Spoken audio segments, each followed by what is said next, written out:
Hello, welcome back to another video. My name is Gemma and today I'm going to be talking about the Waterstones Children's Book Prize. So every year Waterstones awards a book prize to the best picture book, children's book and sort of older reader book. So there are 6 books shortlisted in each category, and today I'm going to talk to you about the picture books. So if you are new to my channel, I have a 3-year-old and we did this exercise last year where I pick up the 6 shortlisted books and I read them to my son Charlie, and then we decide which one we think is the best. The 6 books that were shortlisted this year were all so good. I would absolutely recommend all 6 of them, and so it was quite difficult for me to come up with sort of a ranking system here. So what I decided to do in the end was I ranked them from my favourite to least. Charlie also did the same, and then I also ranked the artwork from 1 to 6 to give myself an overall score, and then therefore rank them all together. So I will go through them now, and let's have a talk about some of these children's books.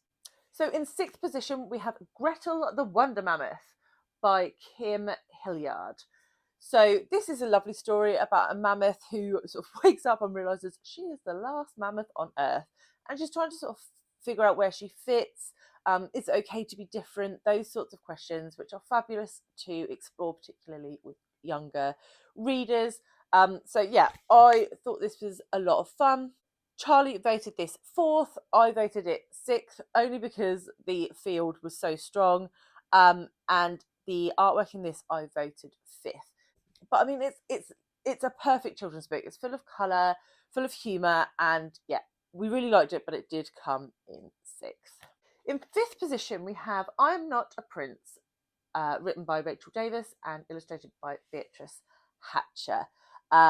And this, I was so pleased to see this on the list, and when I read it, I was delighted. This covers the topic of transgender for very young children. And one of the things I hate in picture books is when a message is rammed down your throat, because I don't appreciate having to ram adult messages down a 3-year-old's throat.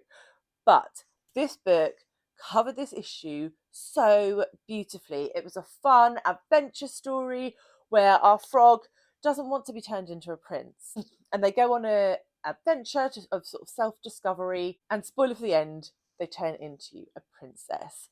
And it was just beautifully done. I really enjoyed this book. I voted this 2nd. Charlie voted it 5th. I did vote it last for the artwork though. Again, there is absolutely nothing wrong with this artwork. It's colourful, it's fun. You'll see as we go through some of the other books how exceptional the artwork is in those, and that was the only reason it sort of scored a bit lower on the scale. Next up, we have The Station Cat by Stephen Hogtun, which is a story of kindness and hope. And in this, we have a stray cat who is living in a train station and helps various passengers to sort of feel better, I suppose. I wasn't a massive fan of this. So Charlie voted this top, mainly because it had a train station in it, and he is obsessed by trains.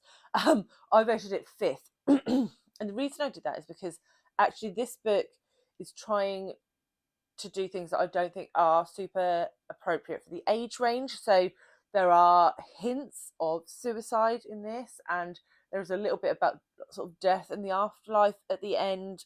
And I just thought the themes were too grown up for Charlie's age range.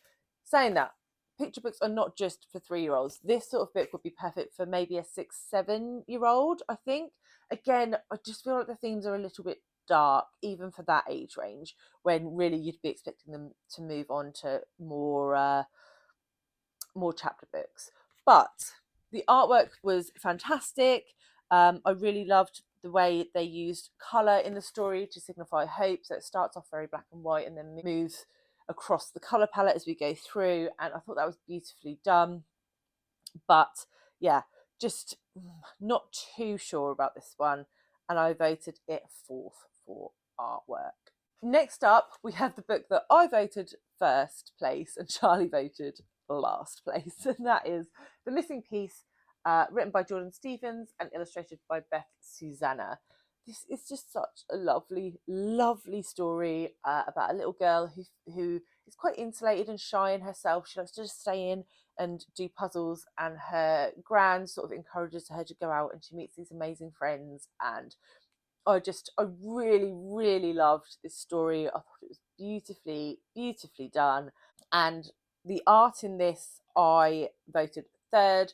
The colours in this are amazing. It was bright. It was just I adored this book. I would really highly recommend this as a gift for someone, because it is just stunning.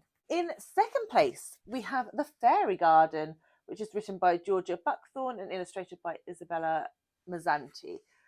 So for this one, I voted it fourth, Charlie voted it third, and I voted it second for art.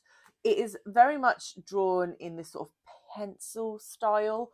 So it looks like someone's literally drawn on the page, which I really like. I prefer that sort of art style over sort of more digital art. And this one follows a little girl who wants fairies to come to her garden, and she does things that she thinks is going to encourage that, but in fact it does the opposite. And it's about just thinking through your actions before you do them, thinking about other people and not just about what makes you happy. So lovely story again for that age range. Beautifully told, beautifully illustrated. Second place. What a delightful story. And then in first place we have What Do You See When You Look at a Tree by Emma Carlisle. And this is part of the Royal Botanical Gardens, the Kew series of books. I think there are several more of these. I might be wrong. But the art in this was my favourite, and then Charlie voted it second and I voted it third. This was just a really lovely one to discuss together. Lots of talk about nature and what do you see when you go outside, and do trees feel, and all these sorts of questions. There's also some like fun activities at the back about listening to trees and this sort of thing, and I just thought it was amazing. The illustrations are stunning. I do have a soft spot for nature pictures, so that's probably why it hit the top spot in the illustrated category. But yes, this was so lovely. I would definitely recommend. Well, I've said that for all of them, but yes, this one is the one we liked the most. And so there were 6 books there, 6 beautiful picture books that I would recommend to anyone if you're looking to get some lovely picture books for any children in your lives or adults. Then I would endorse all of those. If you are looking for some more recommendations, I did a similar video to this ranking last year's shortlist. I will leave that here, and I will catch you all very soon with another one. Bye guys.